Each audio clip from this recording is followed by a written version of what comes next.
अस्सलाम वालेकुम dear students. तो डियर स्टूडेंट्स आज क्वेश्चन नंबर 4, ठीक है। एक्सरसाइज वही 7.2, ठीक है। फाइंड द रेशो, आपको रेशो निकालना है। Ratio is M1 and M2, वो रेशोज है, ठीक है। इन विच द लाइन सेगमेंट, अब देखना पहले लाइन सेगमेंट किन पॉइंटों ने बनाया, ज्वाइनिंग द पॉइंट्स -3, शाबाश, इसका नाम हम A रखेंगे, शाबाश, -3, 10। इन दो पॉइंटों ने एक लाइन बनाई है। दूसरा ये है, कंफ्यूजन में नहीं पड़ना, ठीक है, 6 और -8। उसके बाद देखो इज डिवाइडेड बाय, किसी पॉइंट ने डिवाइड किया, वो कौन सा पॉइंट है, ये कहां किया, इधर कहीं, है इधर भी कहीं, मैं यहां पर रखूंगा, ठीक है। तो इसका नाम मैं रखूंगा, आप P रख सकते हो और आप C भी रख सकते हो, आपकी मर्जी, ठीक है।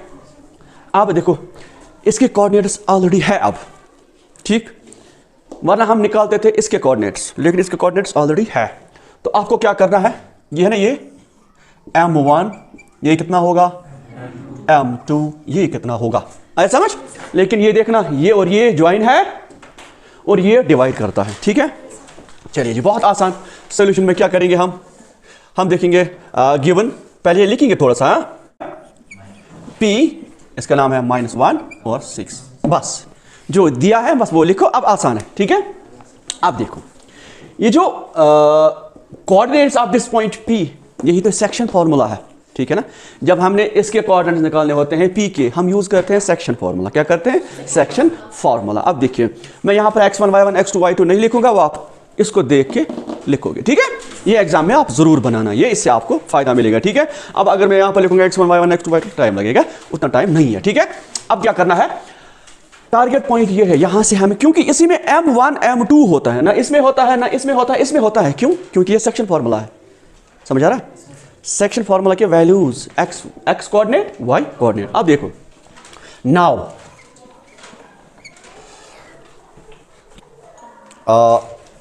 M1 x2 plus M2 x1 bye M1 plus M2। ना दूसरा क्या है इसका, M1 y2 plus M2 y1 bye M1 plus M2, ये हो गया y कोऑर्डिनेट, ठीक है। लेकिन आपको पता है ये ऑलरेडी दिया हुआ है, किसके बराबर है, -1 और 6 के, ये बराबर है। Is it clear. जब आप इस पॉइंट के कोऑर्डिनेट्स निकालते हो ना P के, x, इसमें x कोऑर्डिनेट होता है ये, y कोऑर्डिनेट होता है ये, लेकिन दोनों दिया है, x कोऑर्डिनेट है -1 और y कोऑर्डिनेट है 6, तो इसका मतलब ये इसके बराबर, ये इसके बराबर। आया समझ, बहुत आसान, नहीं सच्ची बताओ, आया समझ। अब देखो बहुत आसान, कोई इसमें टेंशन, आपको सिर्फ M1 और M2 चाहिए, वो अभी निकलेगा, क्योंकि M1 और M2 हमारे पास नहीं है, x1 y1 x2 y2 सारा कुछ है, ठीक है। अब देखो therefore ये जो M1 x2 plus M2 x1 divided by M1 plus M2, आपको पता है ये किसके बराबर है, -1 के, अलग अलग है ना, -1। जरा इधर आ जाओ, M1 y2 plus M2 y1 bye M1 plus M2, आपको पता है किसके बराबर है ना, आसान, बहुत आसान। अब देखो M1 का वैल्यू पता मत है, यही तो निकालना है, तो M1 x2, शाबाश, इसका तो हमने किया, ये इसका तो रोल अब खत्म, x1 y1 x2 y2, x2 is 6 plus M2 पता नहीं इंटू x1 -3, ठीक है। M1 प्लस मत पता है, समझ आया। उसके बाद ये को हो गया 6M1 plus -3M2 divided by M1 plus M2 equal to -1। आया समझ। देखो अगर यहां पर ये इसको आगे बढ़ाओगे, इसमें M1 और M2 निकलेगा, चाहे इसको आगे बढ़ाओ, यहां से भी सेम वही वैल्यू निकलेगा, ठीक है। अगर इसी को आगे बढ़ाओगे तो इसी में एक वैल्यू आपको मिलेगा, फिर ये करने की जरूरत, अभी देखना आप कैसे, ठीक है। आया समझ।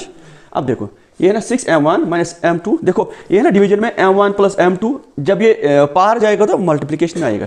m1 प्लस m2 किसके साथ ज़रा में आएगा? -1 के साथ। तो आज आपको क्या मिलेगा? इसको मैंने ऐसे ही छोड़ा अभी है, तो है 6m1, ठीक है, माइनस 3m2 इक्वल टू, अब देखो -1 into m1 minus m1 minus m2। आया समझ? आराम से सीखना। जब ज़रब करोगे, किया ना ज़रब, अब नीचे कुछ नहीं आएगा क्योंकि ये पार चला गया ना, डिवीजन में था, पार चला गया, मल्टीप्लिकेशन में आ गया। अगर प्लस में होता पार जाता तो माइनस में आता, ठीक है। अब नीचे कुछ नहीं क्योंकि पार चला गया। अब लाओ इनको इधर, ठीक है, 6m1 minus 3m2 plus m1 plus m2 equal to 0, ठीक है। इतना आया समझ? उसके बाद बहुत आसान, 6m1 में से एक m1 प्लस कीजिए तो ये 7m1। अब 3 में से एक निकालिए, माइनस 2m इक्वल टू 0। इतना आया समझ? उसके बाद हमें रेशो m आपको रेशो में मिलेगा, याद रखना, m1 और m2 आपको रेशो में मिलेगा क्योंकि ये रेशोज ही है तो रेशो में मिलेगा, ठीक है। 7m1 equal to 2m। इसको वापस ले जाओ, लिया वापस। अब ये इधर था माइनस, उधर चला गया प्लस, क्योंकि मुझे आंसर चाहिए, ठीक है। अब देखना आराम से, इस m2 को इधर लाओ, किधर बैठेगा? ये m2 मल्टीप्लिकेशन में है 2 के साथ, मुझे m1 और m2 अलग चाहिए, m1 और m2 अलग चाहिए, ठीक है, बाकी अलग। अब तरीका आपके हाथ में, मैंने आपको सिखाया कैसे करना है, शाबाश। m1 m2 अलग करना है। इधर m1 है, m2 उसके पार है, जरा इसको वापस ला, लेकिन मल्टीप्लिकेशन में है, तो कहां पे आएगा? शाबाश, ये बनेगा जनाब m1, ये आएगा नीचे, क्या आएगा? क्या बनेगा? m2। उधर क्या रहा? 2। अब मुझे 7 नहीं चाहिए, पार जाएगा तो किस में बैठेगा? डिवीजन में। मुझे बताओ, m1 ratio m2 equal to 7 is 2/7। इसका मतलब ये जो रेशो आया ना हमारे पास, क्या? देयरफॉर m1 रेशो m2 किसके बराबर है? 2/7। बस ये आंसर है। अगर यहां पर करोगे, इधर यहां पर भी यही आएगा।